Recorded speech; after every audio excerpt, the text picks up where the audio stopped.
Hello and welcome. You're watching Global Lens. I'm Parikshit Luthra. These are top global headlines we're tracking. Stock markets are subdued across the world after US Federal Reserve casts doubt over a potential rate cut in December. Wall Street consolidates at record levels. Asian market end largely mixed. Microsoft, Meta and Alphabet report a combined quarterly revenue of $230 billion. All three companies promise to ramp up capital expenditure on AI, even as questions swirl about returns on investments. President Trump orders US Defense Department to immediately resume testing nuclear weapons hours after meeting China's Xi Jinping. This is the first such directive from the White House in 33 years. Since 1998, no country apart from North Korea has claimed to have conducted nuclear tests.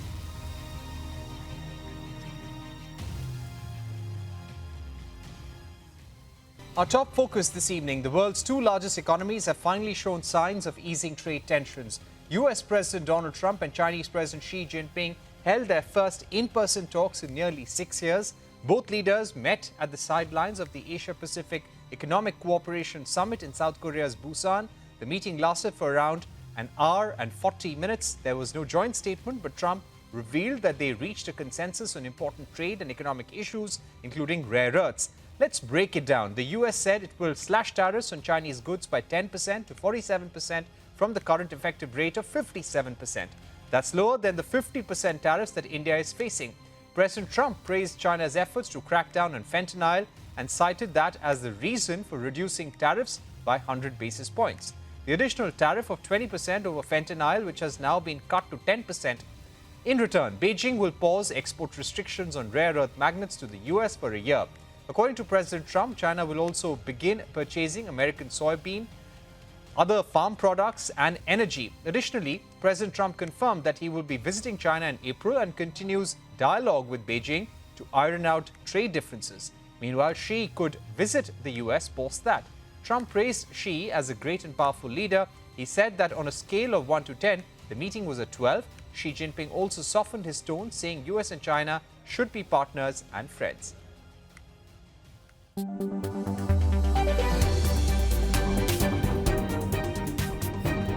President Xi is a great leader of a great country, and I think we're going to have a fantastic relationship. China's development goes hand in hand with your vision to make America great again.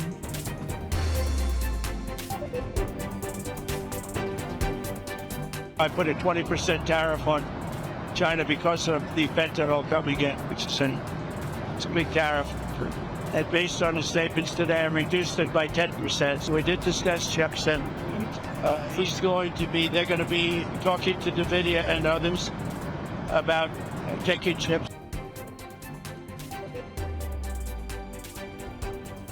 I'll be going to China in April, and he'll be coming here sometime after that. We have a deal. Now, every year we'll renegotiate the deal, but I think the deal will go on for a long time.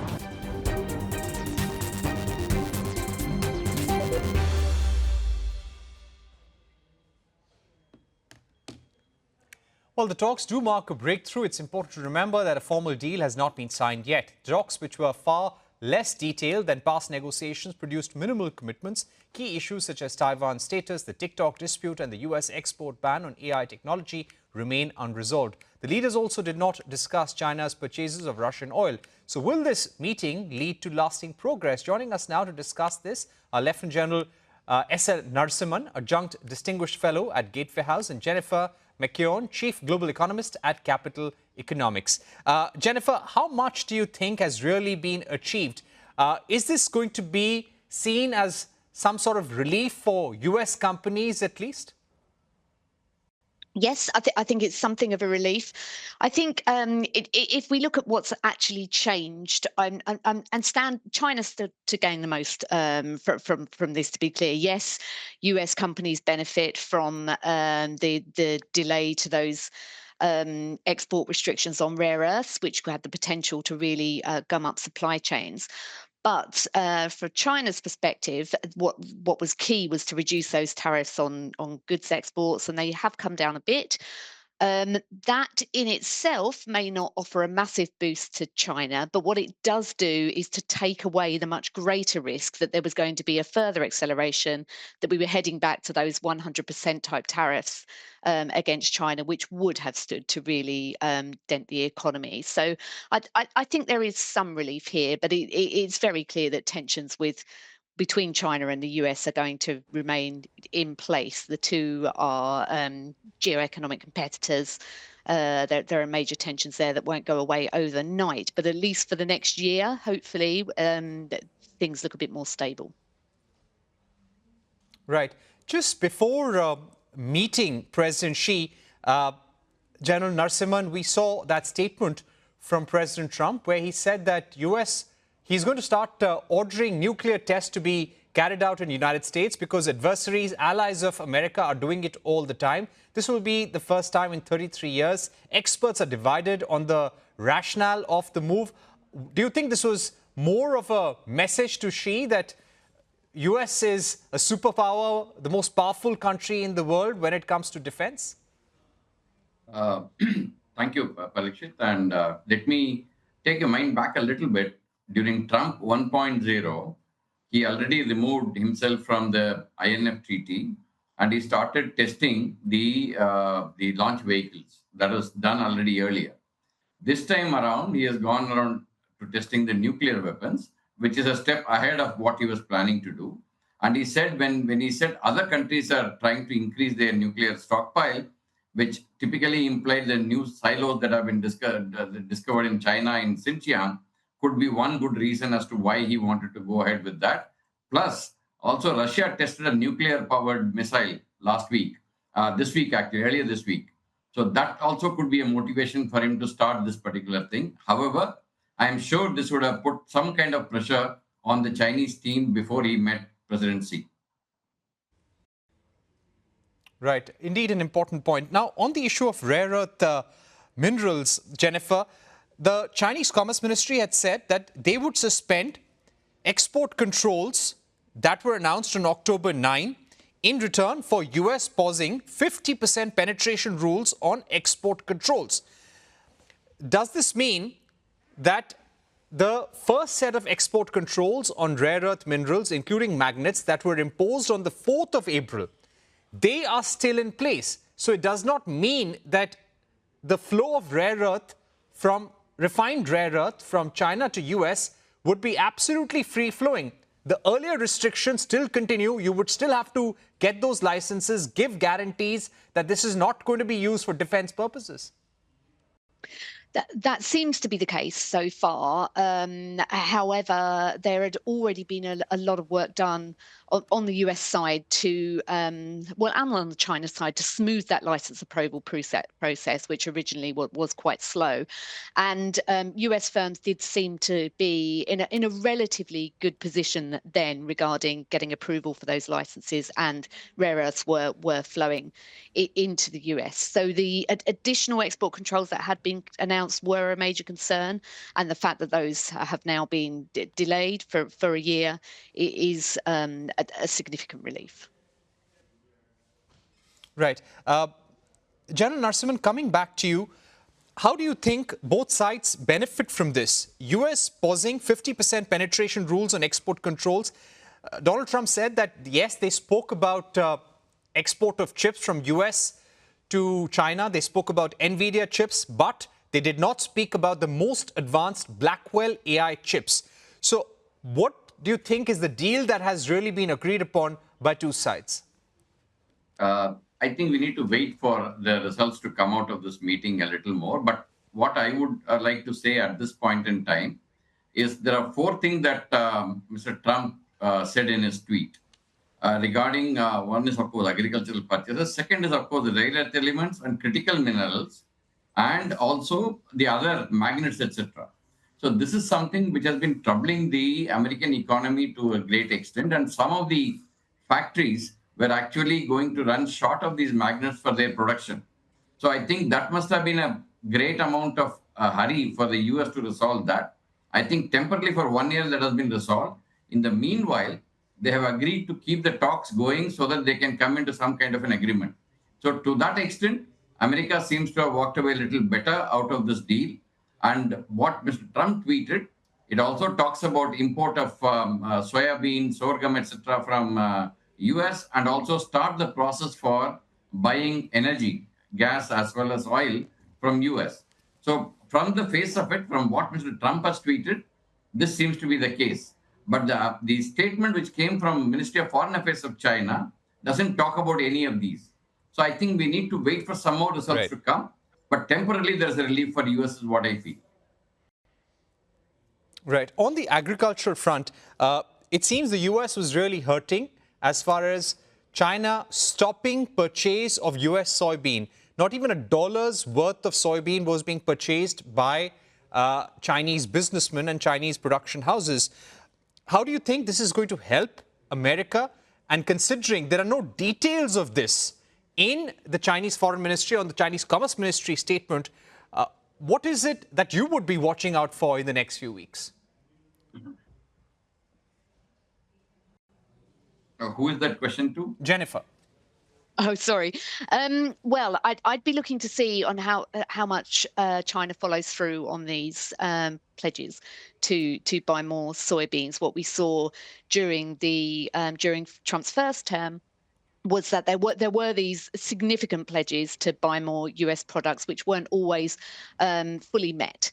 So we'll be looking to see whether that happens. I'm sure President Trump and the US administration will be looking to see the extent to which soybean exports to China pick up as well. So I think that's the key thing to watch for. It's worth bearing in mind that the agricultural sector is not a huge part of the US economy. So in terms of US GDP, these things might not be crucial, but it does really highlight how certain sectors have been much more affected, although you may not be able to see the impacts on the US economy in aggregate, which of course is still performing very well.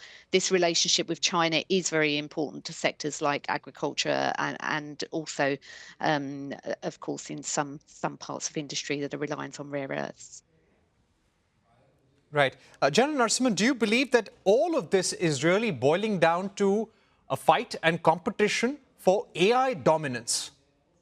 And considering that both sides have got a reprieve now, some sort of breathing room, this will now only intensify that competition in high technology, future technology products, especially AI? I'm sure you would have gone through that ASPI report which came up a few days ago, which said that China is leading in 57 of the 64 technologies that they considered.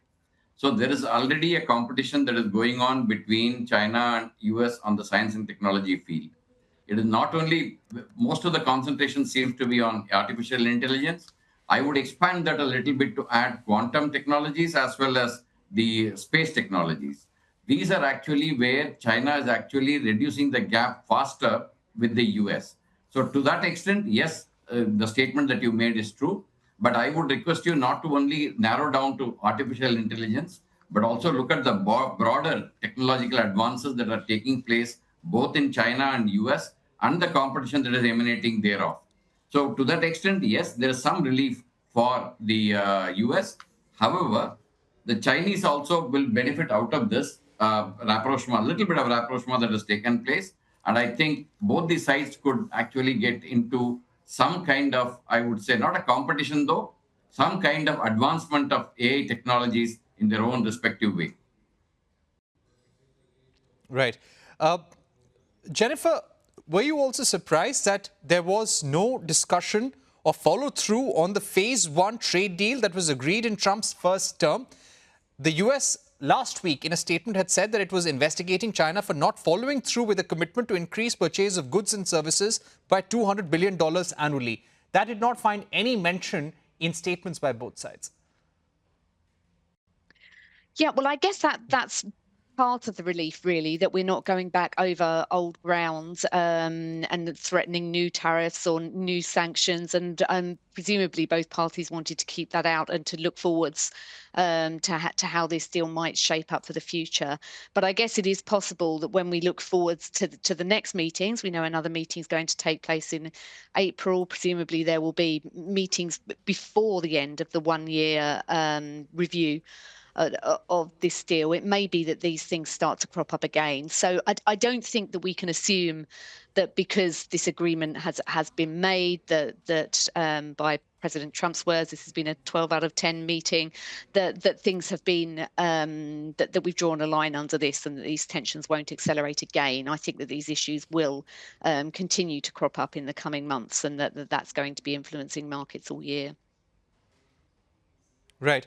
On the issue of Russian oil, General Narasimhan, we've seen the kind of pressure the US has been putting on India.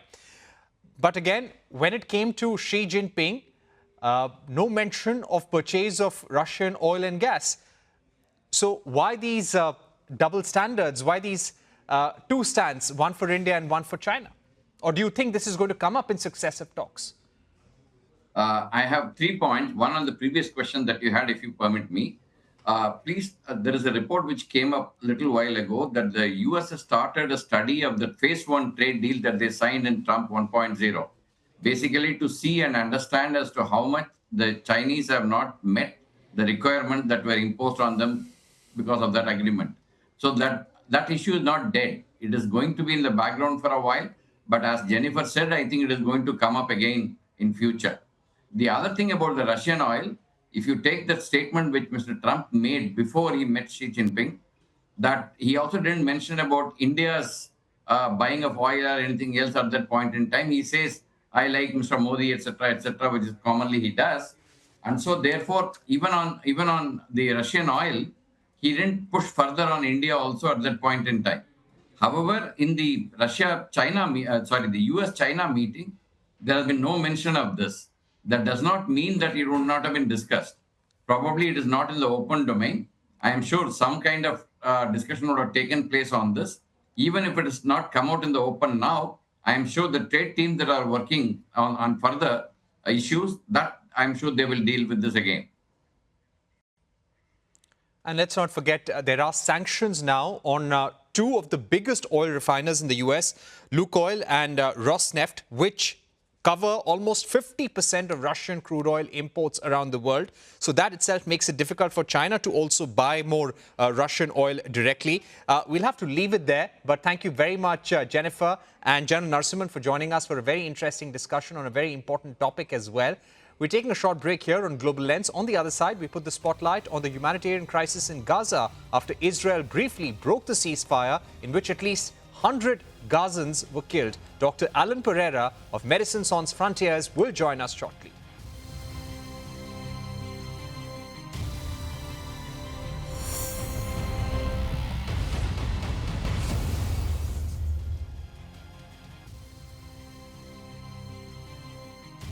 Israel has announced a halt to its airstrikes on Gaza after a deadly overnight bombardment that killed more than 100 people, the deadliest single day strike since the US brokered ceasefire began. According to Gaza's health ministry, 104 people were killed in the strikes, including 46 children. Israel said the attacks were a direct response to what it called violations of the ceasefire agreement by Hamas. The Israeli military claimed it targeted dozens of terror sites and militants, naming 26 people it said were fighters, but the Hamas-run government disputed the list, saying several names were either fabricated or belonged to people killed earlier in the war. The renewed violence comes amid growing tensions over the return of hostages remains. Prime Minister Benjamin Netanyahu reportedly authorized the strikes following disagreements with Hamas over delays in transferring the bodies of Israeli captives. So far, Hamas has handed over 15 of 28 sets of remains, saying the rest are buried under Israeli control. The Israel-Gaza war has resulted in devastating consequences for civilians and medical professionals, leading to massive loss of life, a humanitarian catastrophe, and the near collapse of health infrastructure in Gaza. Sample this: over 67,000 people have died and 170,000 injured in Gaza since the start of the war. Gaza's healthcare system is near collapse, with only 14 of 36 hospitals partially functional as of late 2025, most heavily damaged, short-staffed, and lacking essential supplies. Medical professionals are forced to work under extreme danger, with hundreds of attacks on healthcare professionals directly impacting their safety and ability to provide services.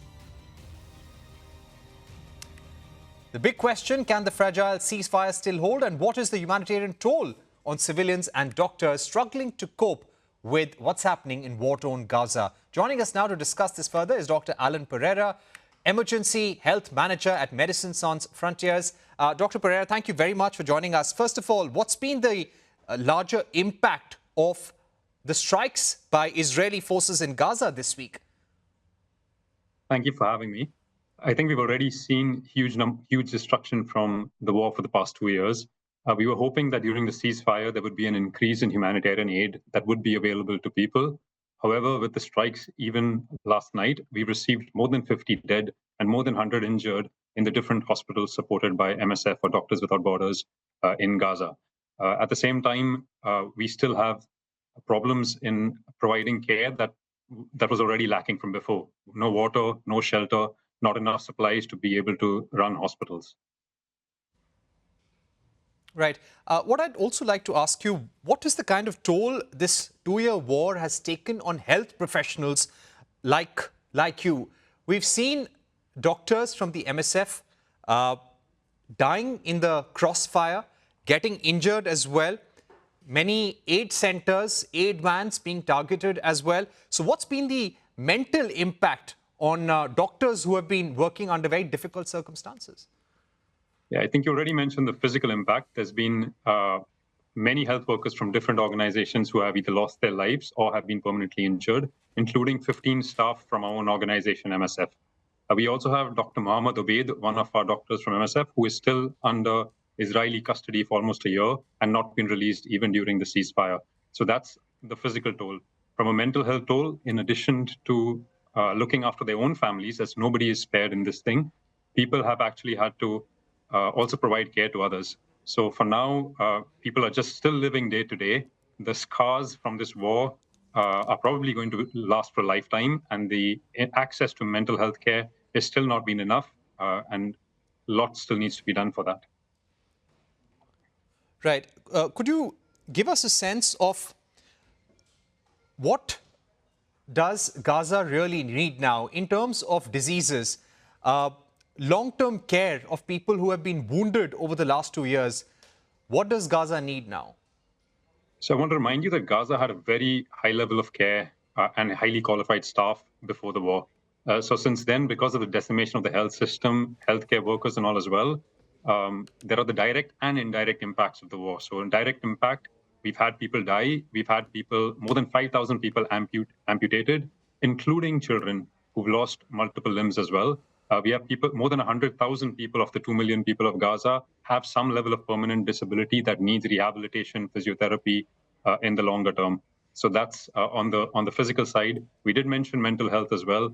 At the moment, our teams are still seeing large numbers of trauma cases that need help. The winter season is coming, which means number of respiratory infections also increases in children as people are living in packed conditions in tents because all their houses have been destroyed as well. Because of a lack of drinking water, lack of enough water, things like diarrhea, things like skin infections also remain a huge problem. What would be the worst possible experience that you took away from your period there? How long did you serve in Gaza?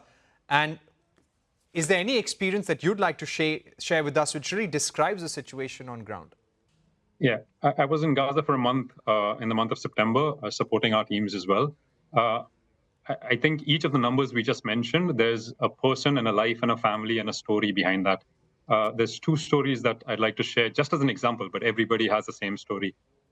We had a 9-year-old girl who was admitted in a hospital, and her whole family was killed in an explosion. So she was the only surviving member of a large family, and both her legs were amputated. So imagine this life of this girl now, for no fault of hers, both physical and mental harm for the rest of her life that needs to be done. And her case is not an exception. There's so many cases like this in Gaza today, innocent civilians not protected in this war. The second case I'd like to mention is a discussion I had with one of the doctors as well, when we said, oh, Gaza is like a prison. And they said, no, Gaza is not like a prison, because in a prison, you are actually safe. Here, you are kept in a place where you cannot move, and you're being bombarded on a daily basis from the sky. So it's actually much worse than a prison. Just to ask you, in terms of making sure that the ceasefire endure, what do we really need to do on the ground from a healthcare perspective? You've seen the situation on the ground. What do you feel needs to be done in terms of putting things back on track, making sure that the ceasefire holds and people are safe? So I think the message we have been saying now is that doctors cannot stop a genocide, but world leaders can. People on the ground are ready to help, but without access to healthcare, without facilities, without the supplies, we aren't able to provide humanitarian aid, including food, water, shelter as well. All these things that are actually needed. So actually, we're calling upon all world leaders, including India, which is a global power now, to be able to help respect international humanitarian law, ensure that the ceasefire is actually maintained and that civilians, that the targeting of civilians stops here so that the genocide ends as well. All right, we've run out of time, but thank you very much, Dr. Alan Pereira, for joining us with your experience of serving in Gaza and what more needs to be done to increase the flow of aid to the region as well. That's a wrap on another edition of Global Lens. Goodbye and many thanks for watching.